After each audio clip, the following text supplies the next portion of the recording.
Salut à tous et bienvenue sur la ferme du mineur. Aujourd'hui, on va voir comment louer son espace de disque dur pour gagner des siacoins. A tout de suite.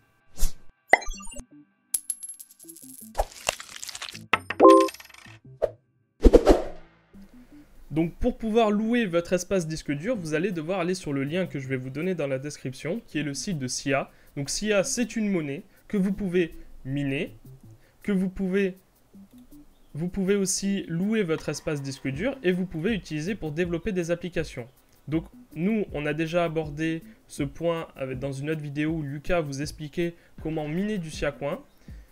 Aujourd'hui, on va voir comment utiliser son espace disque dur pour créer des siacoins. Donc vous allez louer votre espace disque dur à un tiers que vous ne connaissez pas, qui ne pourra pas voir vos données, et lui et vous non plus, vous ne pourrez pas voir vos données. C'est totalement crypté dans les deux sens. Mais vous prêtez à cette personne de l'espace de stockage qui est complètement décentralisé. Donc vous avez un sorte de serveur décentralisé. Donc pour commencer, on va télécharger la wallet SIA-UU que vous téléchargez ici. Donc vous la choisissez suivant votre système d'exploitation. Donc nous, on est sous Windows. On va faire télécharger. Hop. Une fois téléchargé, il vous suffit simplement de créer un dossier siacoin. Vous le mettez là-dedans. Vous double-cliquez et vous faites extraire ici. Une fois votre dossier extrait, vous n'avez plus qu'à lancer siacoin.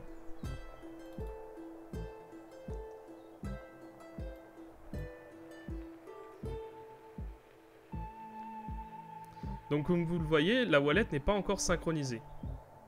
Donc vous ne pourrez encore rien faire. Donc vous allez vous créer tout d'abord une wallet. Vous faites create new wallet.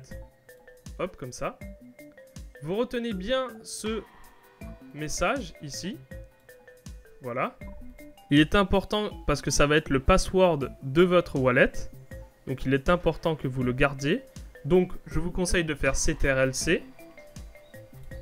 De créer un fichier bloc-notes à l'intérieur. Et après vous le cachez quelque part. Vous le cachez dans un dossier. Enfin vous faites comme vous voulez. Mais vous ne le montrez surtout pas sur la wallet.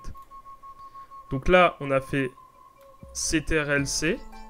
On fait oui, je l'ai écrit, je l'ai enregistré quelque part, bien sûr.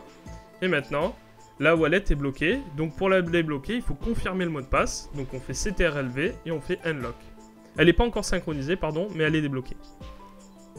Donc voilà, la wallet est en train de se synchroniser. Il faut savoir que pour pouvoir héberger chez vous de l'espace de stockage, vous devrez avoir un minimum de 20 000 siacoins sur votre wallet.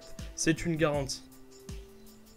Alors tout simplement pour paramétrer par la suite, une fois que vous aurez vos 20 000 siacoins, on va les avoir dans quelques instants, je viens de les envoyer. Donc vous devez déterminer pour votre contrat, par exemple, la durée maximum en semaine de votre contrat. Sachez que les contrats en dessous de 12 ne sont jamais ou très rarement pris. Parce que personne ne va prendre un contrat de une semaine pour le stockage. Donc, ce qui est conseillé, c'est minimum 13 semaines. Ensuite, ça, c'est le collatéral par teraoctet par mois. C'est tout simplement, si jamais il y a un problème, vous remboursez 250 siacoins. Ça, c'est le prix actuel du marché. Après ça, c'est ce que vous déterminez, combien de siacoins vous voulez pour 1 Tera. C'est vous qui le déterminez par mois, bien sûr. Et là, c'est simplement combien de siacoins pour la bande passante de votre disque dur. Plus la bande passante est importante, plus vous demanderez de siacoins pour cette bande passante. Donc ensuite, il vous faut marquer vous faites Add Storage Folder. Donc là, ici, vous allez sélectionner par exemple sur un média, vous allez sélectionner un dossier et vous allez faire OK, sélection du dossier. Et maintenant, vous allez sélectionner combien vous voulez mettre d'espace de stockage disponible. Le minimum, c'est 35 Go. Donc, par exemple, là, on va mettre 50. On save. Et voilà. Donc, on a 50. Maintenant, il va nous falloir créer le contrat. Donc, nous revoilà après 8 heures de téléchargement pour la wallet. Et oui, effectivement, ça a été très long. Donc, voyons, on voit déjà que j'ai reçu mes 20 000 siacoins. Et que je suis synchronisé sur le réseau. Donc maintenant que toute la procédure est bonne, maintenant que tout est à jour, on va commencer par louer notre espace de stockage. Donc pour cela, on va dans Hosting. Donc ici, comme vous voyez, on a déjà tout paramétré. Donc j'ai dit que je donnerai 40 Go de mon disque dur que je prêterai. Donc maintenant, donc voilà, donc ici je mets mon adresse. Donc c'est mon adresse, c'est mon IP, ça par exemple.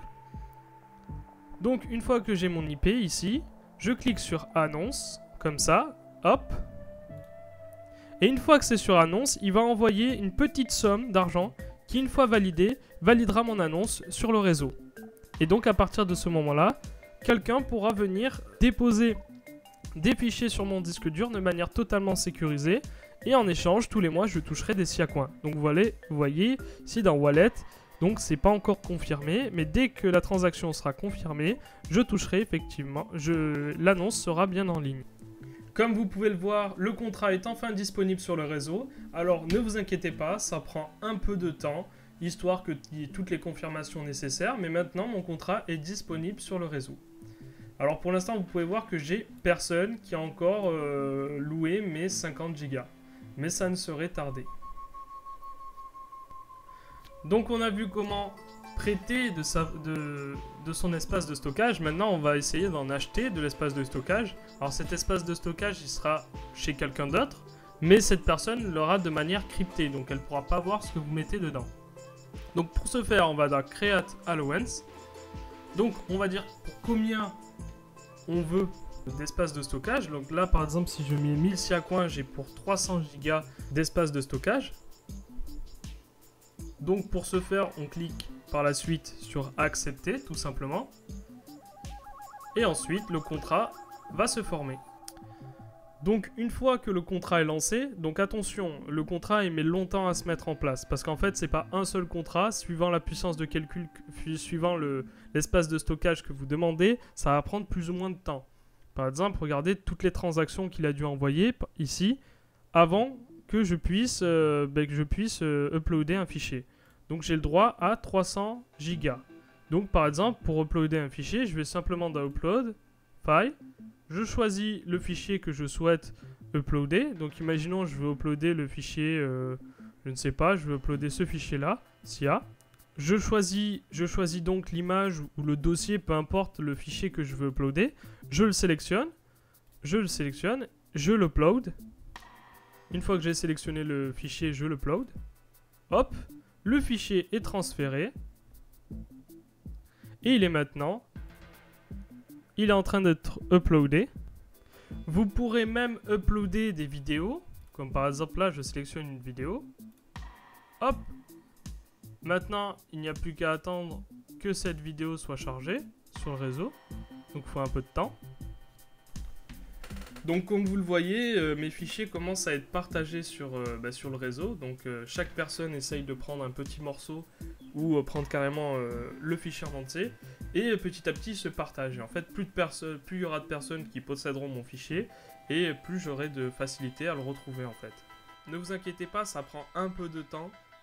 Parce qu'il faut qu'il les envoie, et il faut qu'il les crypte sur les serveurs distants. Ce que j'appelle les serveurs distants, c'est juste des gens comme vous qui prêtent leur disque dur. Donc c'est un cloud décentralisé, mais complètement décentralisé. Il n'y a pas de serveur local, il n'y a pas de serveur vraiment à proprement parler, quoi. C'est vraiment des gens comme nous qui mettons à disposition notre espace de stockage pour que vous puissiez, par exemple, mettre vos fichiers. Et vous inquiétez pas, normalement c'est totalement sécurisé. Mais dans le doute, ne mettez pas non plus des fichiers trop sensibles, on sait jamais. Ne vous inquiétez pas si vous ne pouvez pas encore télécharger votre fichier, c'est normal, ça veut dire qu'il n'est pas encore uploadé complètement sur le réseau, sur les différents hosts, c'est-à-dire les différents hébergeurs. Ne vous inquiétez pas, si vous laissez votre wallet ouverte, et si vous attendez un peu, ça peut prendre du temps, je suis d'accord, mais au bout d'un moment, vous aurez normalement la totalité qui sera chargée.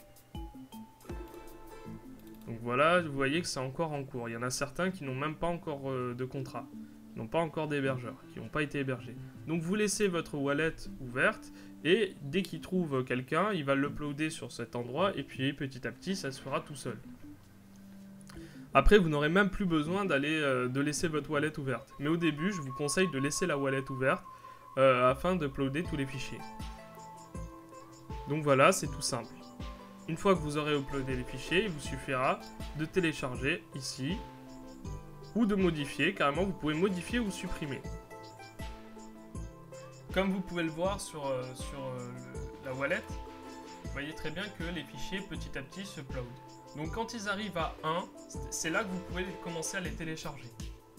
En fait, si vous voulez, SIA va découper votre fichier et va le répartir de manière décentralisée sur tout le réseau.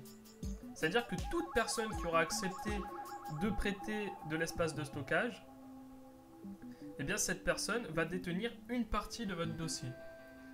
Donc, le problème que ça peut poser, c'est bien effectivement que si jamais vous voulez télécharger ce fichier, eh bien ça prend un peu de temps parce qu'il faut redécouper tout et il faut le sécuriser et vous l'envoyer à vous.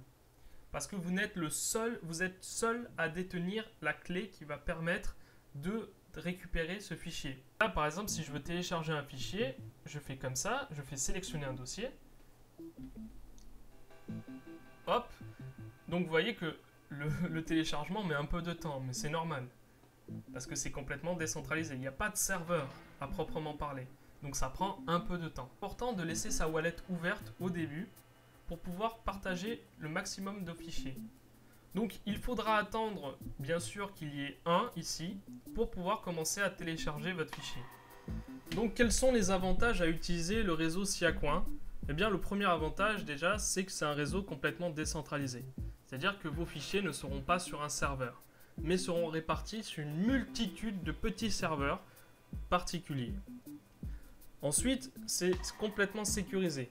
Quand vous allez sur un serveur, sur un cloud, des fois vous n'êtes pas sûr de la sécurité de ce cloud. Ici, si quelqu'un souhaite, imaginons, pirater la personne qui possède votre fichier, il n'aura qu'une fraction de ce fichier et ne pourra rien en faire.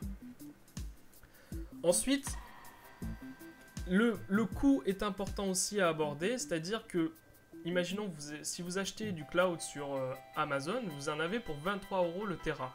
Alors qu'ici, ça coûte à peine 2 € le Tera. Donc c'est vraiment très compétitif. C'est complètement open source, comme c'est dit. Donc ça veut dire que tout le monde peut vérifier le code source, vérifier qu'il n'y a pas de système caché ou quoi que ce soit. Et ensuite, il y a un point important, c'est que ça permet, vous pouvez payer directement en SIACoin. Vous ne payez pas en euros, vous payez en SIACoin. Donc vous faites fonctionner cette monnaie.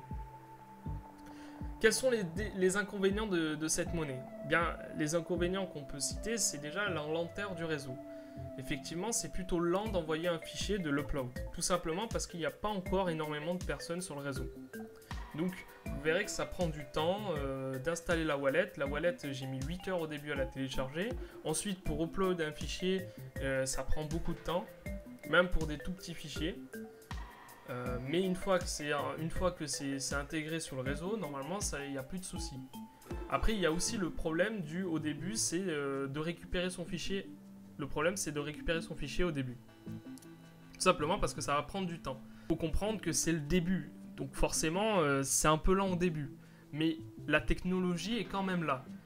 La technologie est novatrice et je pense qu'elle a un avenir meilleur, surtout dans le domaine du cloud. Je pense qu'à terme, cette technologie sera de plus en plus utilisée par les particuliers parce que c'est un système qui est vraiment peer-to-peer, quoi. C'est un système décentralisé où tout le monde peut être acteur de ce système.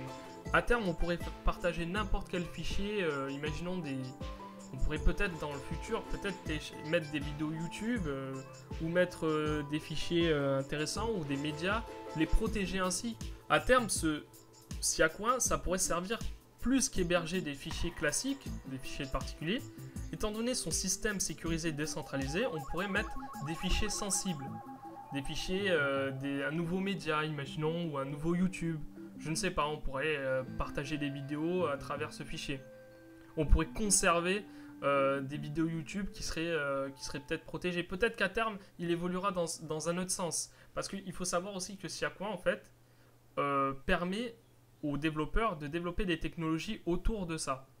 Donc peut-être qu'un jour on aura un YouTube décentralisé. Je ne sais pas. En tout cas, je suis content d'avoir fait cette vidéo. Donc ça m'a pris à peu près 3 jours pour tester complètement SIA.